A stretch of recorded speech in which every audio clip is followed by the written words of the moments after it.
Hello, hello. This is Fake the Nation, where we talk about news, we talk about culture, and where we observe Memorial Day by bringing you an episode that includes conversations from the vault. We've been having conversations these last few months, holding on to them, and we are going to bring them to you today. If you want to support the show, go to patreon.com/Negin Farsad. And otherwise, let's get into the first topic with Andrea Coleman and Zimmerman. We talk about dating your friend's ex. And next topic. Today we wanted to talk about dating your friend's ex. So here to discuss that is the one and only lawyer / comedian / just all around fantastic entertainer. It is Andrea Coleman. Hey, Andrea. Hey.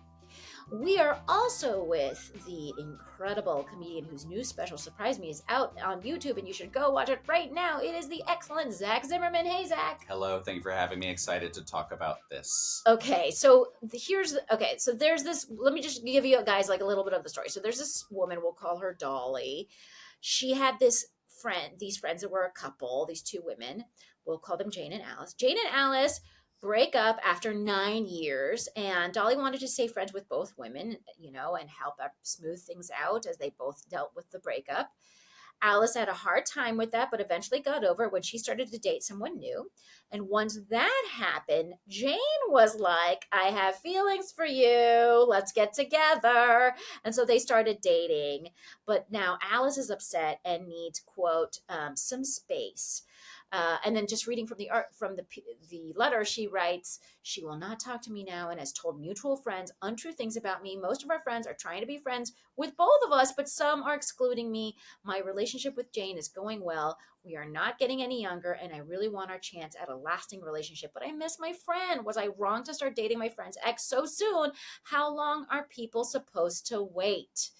So I'm asking the two of you, in your capacity as relationship experts, how long are people supposed to wait? More than 2 months, which is how long this woman waited before she dated the friend. So like you just feel like it wasn't enough time. I feel like it wasn't enough time. Like it needs to, yeah, absolutely not. And I mean, I don't know why I keep talking about family members, but I'll just say, okay. One of my mom's, one of my mom's best friends passed away. It was very terrible. And her husband survived. He's extremely attractive. And I feel uncomfortable with you even characterizing him that way, but go ahead. Okay. I'm aroused. Handsome older man. But he was trying to kick game to my mom. And my mom's like, I can't do that. You were married to my close friend. And so my mom is like, hard pass, never. Oh, even after death? Yes, even after death. My rule was going to be after death, you're allowed. Okay. But she is honoring the pact of sacred friendship. I wonder in the next life.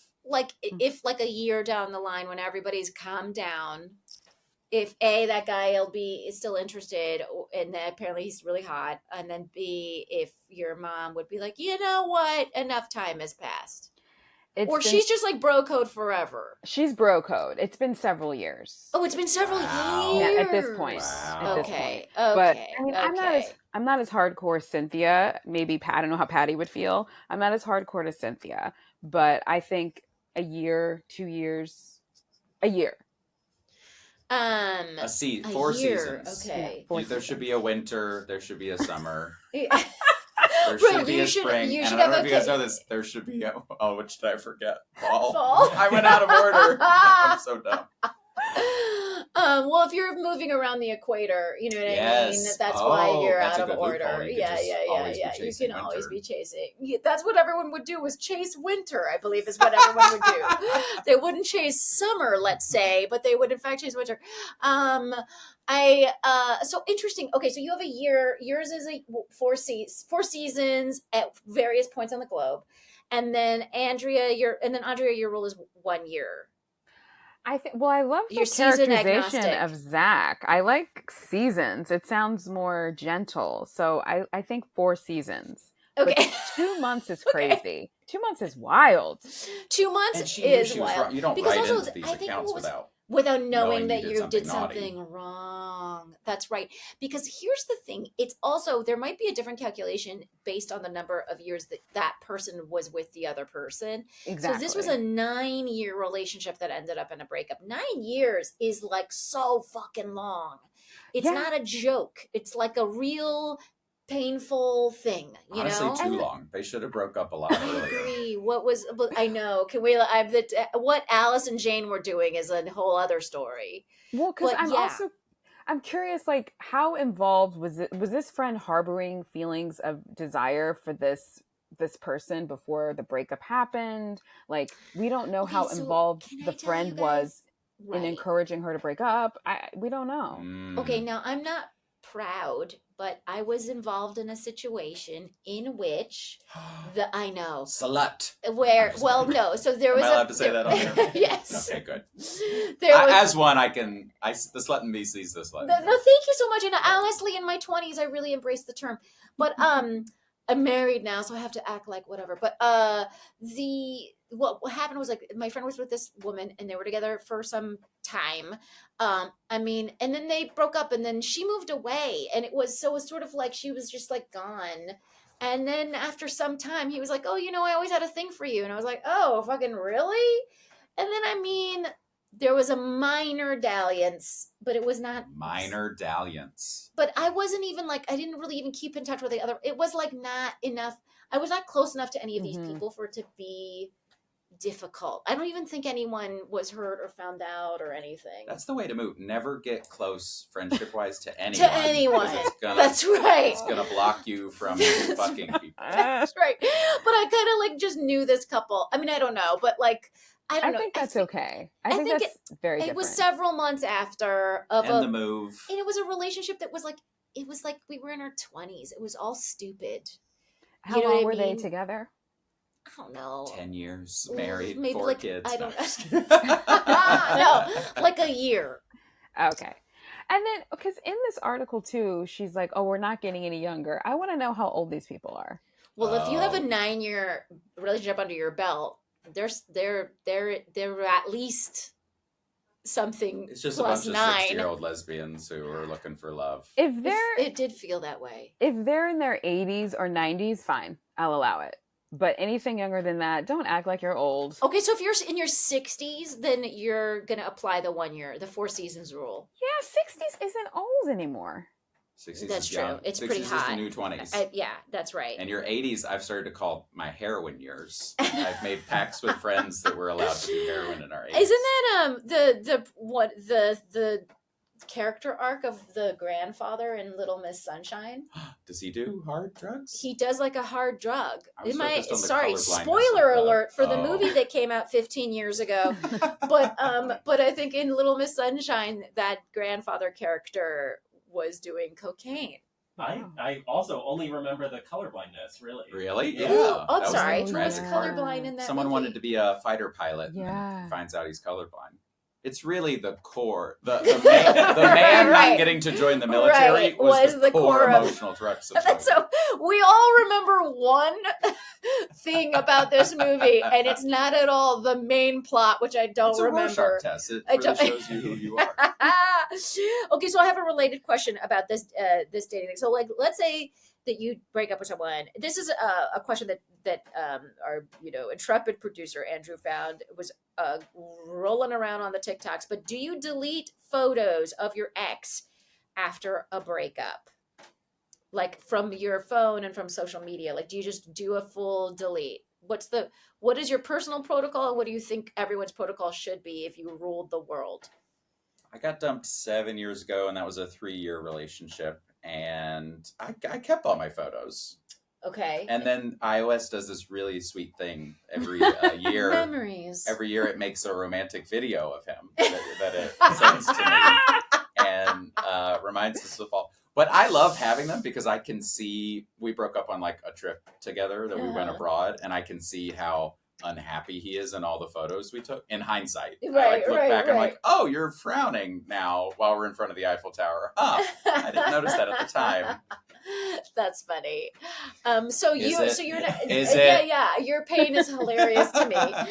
No, but that's interesting. So I think that also means that like, but why do you think you weren't compelled to do any deleting or whatever? Like, or were you compelled in the moment and I decided love my against little it? artifacts of I mean, I Of a lived time the that- life. yeah. What a thing I do is change their name in my phone to Bob Smith. So you have That so way, you have if a they bunch of Bob ever text Smiths in me, your phone. I won't have an emotional reaction. I'll Oh, be like, who the hell's that's Bob nice. Smith? Right. Who the hell's Bob Smith? Not And like, you actually I want never. true love. And they're all named Bob Smith, so you Yeah, and never they started know. to blend. It's a problem. That's great. Andrea, what is your position on this hard hitting issue? I also do not delete, but I've been I'm in a 13-year relationship, so I don't. My last relationships, we weren't even really using phones like that, so I don't have a ton of photos of anyone else that I dated. Got some Polaroids that you save in a shoebox. Some sketches. And he's social a dead media pigeon shy. that once delivered a letter to you. Sorry, go ahead. He's social media shy, so I don't have many photos of him online. Oh just my God, maybe God bless him. Back of his head or feet. He doesn't have Instagram or TikTok or anything like that. You have feet pics of your man? Yes, because for sale. Because he's like, I'm not gonna let you show my face, but we'll be at a couples retreat and I want to take a picture. And he's like, well, I don't want my face. And so I'm like, okay, fine. I just want people to think I'm at a couples retreat by myself. So I'll just put your feet in the pic. in the sand. Yeah. It's funny because I also dated a guy who, for work reasons, just was very just had a really sanitized social media presence. It was Barack Obama. And it was Barack Obama. Pre-Michelle, I'm 145 years old. No, but it was interesting because this guy, his social media was just it was like looking at a catalog or something. It was so nothing. It was very sterile. And so I also am not great at archiving my life. So it's never occurred to me to take pictures. So I just don't have very much evidence of some of these relationships because I was never good at photographing. But I'm kind of like you, Zach. I'm well, this existed. It's not like this part of my life didn't happen. It would be so sad if I look back on those 4 years and I can't handle that they happened. Those 4 years, some great things happened during those 4 years, even though the relationship ultimately didn't work out. But that's fine. Not every relationship's supposed to work out. My rule now would be to not post a lot. If I'm getting in a new relationship, I look back and it's cringe how much I was posting.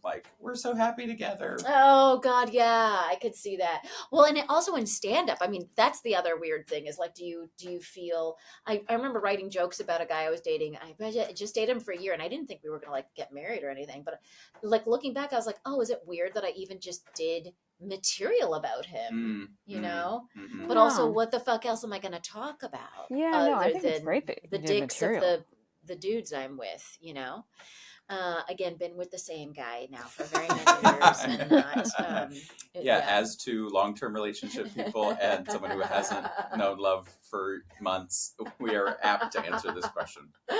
Folks, let me know, are you deleting photos of your exes out there? I'm so curious to hear. By the way, one of the people who talked about this on TikTok regrets having done it, deleted. She regrets the deletions. So keep that in mind before you go and just don't do anything. Super famous or something, or they might kill the president, and then suddenly you want to post hey, this is me. I dated that guy. Oh my God! Someone just hooked up with the Pope. Not what? In real time, but a back shot. in the day. Yeah, when they were 18, they hooked up. Wouldn't you love to have a picture of wait, you so and they the made Pope? out with Pope Leo? Yeah. Oh, who is it? I don't know. She's just some lady in Florida. Does she have photos? No photos. Right. Well, that was So also take the like pics. 70s or whatever, right? Yeah. Okay, folks, take pics, I guess, because you never know when. I think the moral of this entire segment is the next person you make out with could become a pope. So just take the photos. I think that's where we all stand on this. And let's take a quick break. And when we come back, we'll continue. And we are back, and we're ready with the next topic with the wonderful Hari Kondabolu and Dylan Adler. And today we talk about what is the deal with our biological attraction to autocrats. And now we're ready for topic number 2. For this topic, we're joined by the excellent comedian Hari Kondabolu. Hey, Hari. Hey, how are you, Negin? You can see Hari, I believe, in Houston on May 30th and 31st at the Punchline. Is that right? Yes, and on May 29th at the Gramercy in New York And City. May 29th at the Gramercy in New York City. And I am also joined by the excellent comedian Dylan Adler. Hey, Dylan. Hello, thank you for having me. And you can see Dylan at the Edinburgh Fringe Festival in the month of August. Is that right, Dylan? That's correct. I'll be there. He'll be doing the House of Dylan. Yes. So definitely go out and see that. All right. Well, we recorded this conversation for the purposes of the listeners last week, but I thought for this Memorial Day week, it was a good time to discuss why does autocracy even ever have a chance, right? Democracy has been around for a while. Why does this shitty form of governance even draw people in? Well, according to research conducted by the UK's Channel 4, people aged 13 and 20, people between the age of 13 and 27 would prefer the UK to be an authoritarian dictatorship. Jonathan Goldman in The Guardian says these results aren't surprising because, quote, the way we evolved predisposes us to place trust in those who often deserve it least. In a sense, hardwiring us to support the most Machiavellian among us and to propel them into power. So I guess my question, and we'll start with you, Hari, is does this make sense to you? No. The survey doesn't first. No. Well, first of all, they interviewed people ages 13 to 27. Your brain hasn't even fully developed until you're 25. So the fact that that question is being asked is already ridiculous. Secondly, between ages 13 and 18, your life is run by your teachers, your parents, your coaches. You already live in an authoritarian dictatorship.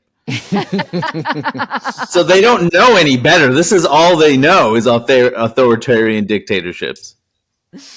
Dylan, what did you think? I mean, is there any gnawing sense in you that you're like kind of fine with authoritarians? I want the world to be run by Trixie Mattel. No,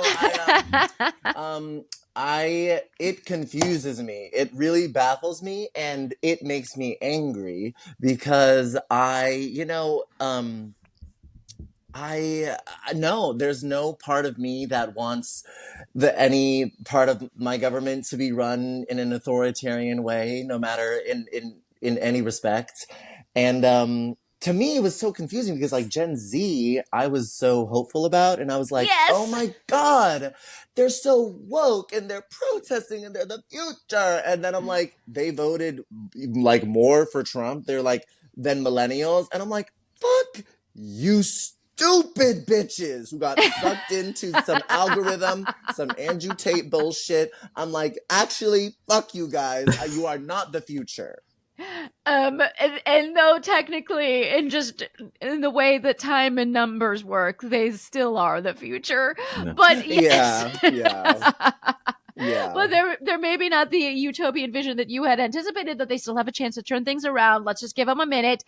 But I will say, okay, so one of the things that was, we'll get back to your position on how they voted, because I have a question about that. But first I wanted to ask, I want to point out that in this article, they talked about one of the reasons, like according to anthropologists, that it tends to be true, that we sort of like flock towards a person that's strong and has ideas, and then we just follow them.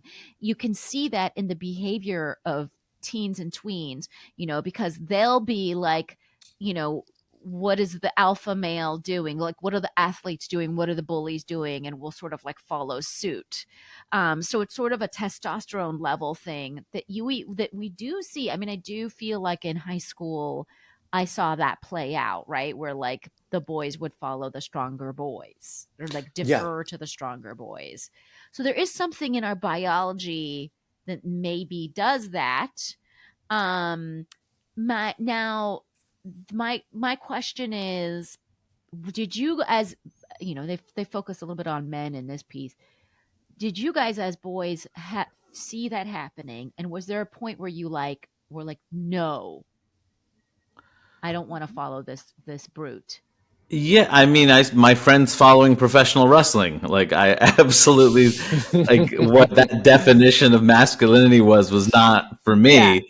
But you know, this is not like surprising in terms of like what is fandom? Do you know what I mean? Like fandom is It's not just a simple appreciation. It's also like this person is able to stand out in front and do something, and there's an appeal and an attraction to that. Like the fandom of any story or like influencers. Like these aren't just like people that are influencing like 10-year-olds. Like these are people who are influencing adults about what to wear and what to what to wear or how to dress. Well, same thing. What to wear, what to buy, who to be, how to change the way they live. Right. And that's just somebody standing up and taking charge and giving the illusion of like confidence and power.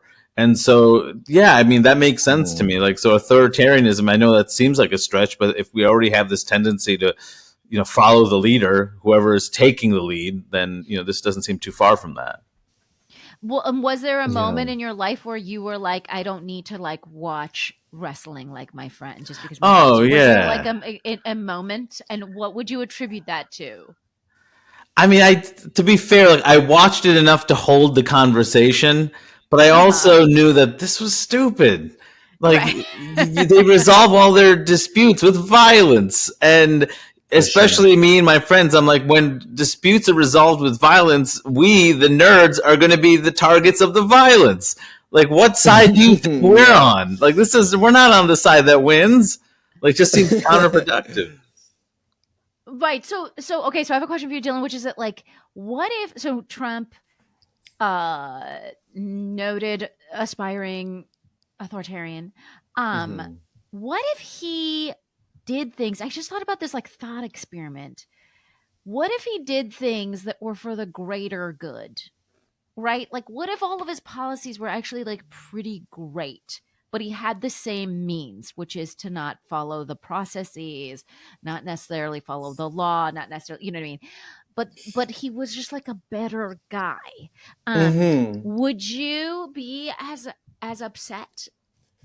Well, I'm thinking of Fidel Castro, who took Cuba by authoritarian means and greatly improved the country in like literacy rate and poverty rate. And I'm also thinking, you know, health. Health. You know, I think. Yeah, if things were for the greater good and there is some sort of appeal to that because when it comes to like the way our government is set up, there are policies that it's so hard for something to get passed and for things to get done. Yeah. And like very like helpful, like healthcare programs and programs that would benefit the whole country that are just like, it is hard for them to move up the chain. So I can see how that, you know, and, you know, in high school, I worshipped the girls and I would follow them off a cliff. And, you know, I will say I would follow Oprah into the dark. So I can see, I'm like, you know, like when she was like announcing President Trump, I'm like, yeah! So, I mean, like, I don't know, but I guess, I can see how it's like if there are policies that would benefit the country and it's easier for them to get done, I would be like, oh yeah, I can see the how people would want to follow that. I mean, why do so many people like cling to Trump right now? Like he's totally like I'm sick of bureaucracy and I'm sick of the step shift. So he just destroys it. And people aren't really thinking about the impact that's going to have in the long term. They're just like, this is somebody who's, you know, willing to change the way we do things. And I hate how slow everything is. And he doesn't follow checks and balances. Like this, he just gets right to it. And I suppose if you feel like you're, just waiting constantly for anything to change, this is definitely change. And I think that's appealing to a lot of people. Yeah, I mean, it's also interesting, like that. What does kind of run parallel with the anthropologist analysis of this is that like he just seems strong, but he doesn't seem smart. And smart is not something that the anthropologists have talked about when they're talking about the animal kingdom and how people coalesce and how animals coalesce around strength. Like strength is not about smarts, right? And so he's like doing all these things, but he's not incredibly effective. You know what I mean? Like it's just talk. So there's a little bit of part of me is just like, if it's all talk, then actors should be running the world. You know what I mean? Right. Like an actor can do a really great job of just talking some fucking bullshit and appearing, like they mean it. Well, it worked twice in California, right? Between Reagan and Schwarzenegger. Oh, yeah. So like it's definitely not out of the realm of possibility. Yeah. Right. And which is also why it's working now, because he was a reality TV star, Trump. So like, and obviously Reagan was our president. So all of that, we were just, but even Reagan had more policy. Anyway, there's just no policy. I'm saying like there's, other than the cruelty stuff, there's no policies. By the way, President Fran Drescher. I see it. You know what? She did a decent. She held strong during the strikes. Yes, during SAG. As our SAG person. One thing I just want to bring up at the end here is one of the things to do that the article talks about. One of the biggest tools to fight this biological tendency to follow the strong man is education. That's it. It's just education. Yeah. Who would have thought that? Yeah. So if more people just like have the tools in their head about what makes sense and what doesn't. So I think the hopeful thing here is Gen Z is still going through school, and figuring that out. I just spoke at a commencement graduation. There was a lot of people that I felt they could be our future. They were inventing some shit. They were doing things. It was exciting to be around them. Yeah. And the ones who have really embraced education are maybe, not the ones that they surveyed for this survey. Yeah. All right. Thank you so much for joining us, Hari and Dylan. And thank you so much for tuning in. We hope you had a really wonderful holiday weekend. Happy Memorial Day to one and all. I want to thank everyone who makes the show a possibility. That's our wonderful producer, Andrew McGuire. Thanks so much to Gaby for our theme music.